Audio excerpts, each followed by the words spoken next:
Is that how you hang on to your faith when you see such evil and such injustice? As a churchman, it must be very difficult, or maybe it's not, I don't know, I presume too much, but is there a test of your faith when you see how awful the things can be? Yes, I mean, it is that evil is evil. Mm-hmm. I mean, you can't, seek to minimize the ghastlinesses. I mean, when people put others into gas chambers, that's awful. I mean, there's no word hard, good enough to describe the level of evil. I mean, in the Truth and Reconciliation Commission, we heard some gruesome accounts. I mean, somebody says, we gave him drugged coffee, we shot him in the head, and then we burnt his body. It takes 7-8 hours for a human body to burn completely. And so whilst the body is burning here, we're having a barbecue here, drinking beer and laughing, and there's a human body burning, and here's cow flesh burning. And we say, what could have happened to the humanity of anyone that they could think so low? What could happen to that? And how do you find reconciliation? How do you find forgiveness in that? It must be, it's a gargantuan task, the idea. It is, and yet you met many people, not just black people, I mean, white people who had this incredible magnanimity. One woman was with friends at a Christmas party at a golf club, mm-hmm. and one of the liberation movements threw hand grenades into the party, and several of the people were killed. She wasn't killed, but she was so badly wounded, she was in ICU for several months. Now she's talking, and she says, she couldn't, when she came out, she couldn't wash herself, she couldn't clothe herself, she could not feed herself. It was done for her by her children. And then she says, a condition that leaves her almost totally hopeless. She says, it has enriched my life. Wow. Enriched my life. This must be crazy. It's very advanced for me. I don't get it. And then she says, I'd like to meet the perpetrator. Wow. I'd like to meet him in a spirit of forgiveness. I'd like to forgive him. And then she says, and I hope he forgives me. Wow. I mean, that's mind-blowing. Is that the only way to freedom, is forgiveness? I remember hearing something about the Dalai Lama talking about he felt he was in danger with the Chinese because he felt himself losing compassion for them, which I didn't really understand at the time, but it sounds a little bit like what you're saying. The thing is that you and I and all of us, even when we don't accept it, or understand, it is that God created us in such a way that I can't be human on my own. I wouldn't know how to walk as a human being. I wouldn't know how to think.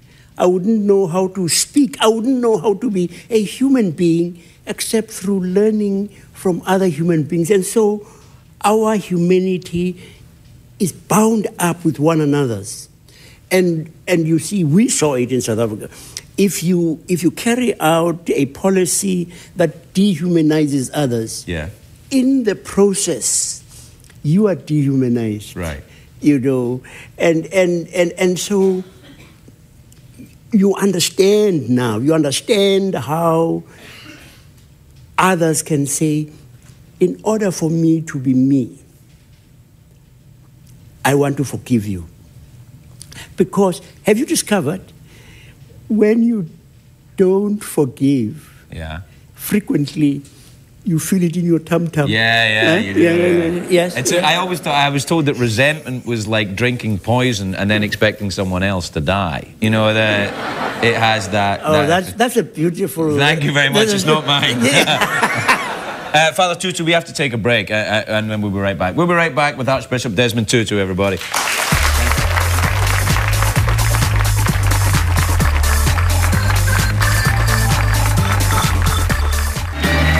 Welcome back, everybody. Welcome back. I'm here with Archbishop Desmond Tutu. Sir, may I ask you a little bit about your relationship with Mr. Mandela? Are you friendly? Do you keep in touch? Do you talk? Yes and no. I mean, he's actually an incredible human being. I mean, all of us have come to accept this, but it is for real. You know, one day I go and have lunch with him, and I'm driving from Soweto to town where he lives. We finish the lunch, and he goes to the door, and he says, "Driver!" He's calling out for my driver, and I say, "Well, no, I don't have a driver. I chauffeured myself from Soweto." He doesn't say anything. Right. 2 or 3 days later, he calls, "Mpilo,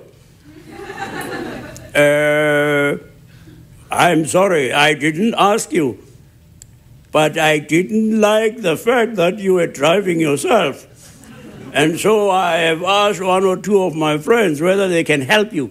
And he genuinely can't stop himself when he sees what he believes is a need. Right. He wants to do something to meet it. And so now I have funds that enable me to have someone to drive me. But he's stubborn too. Nelson Mandela's stubborn, there's news. 27 years in prison. No, I'm not moving a damn inch. Let me out. That's pretty stubborn.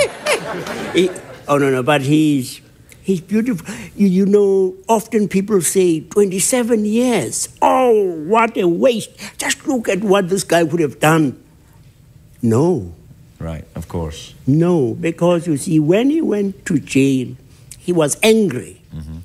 An angry young person who was appalled by the miscarriage of justice that had happened. Of course, understandably. And it is, you know, suffering can make you bitter, but suffering can also, I mean, it burns away all of the chaff. Yeah. You know, and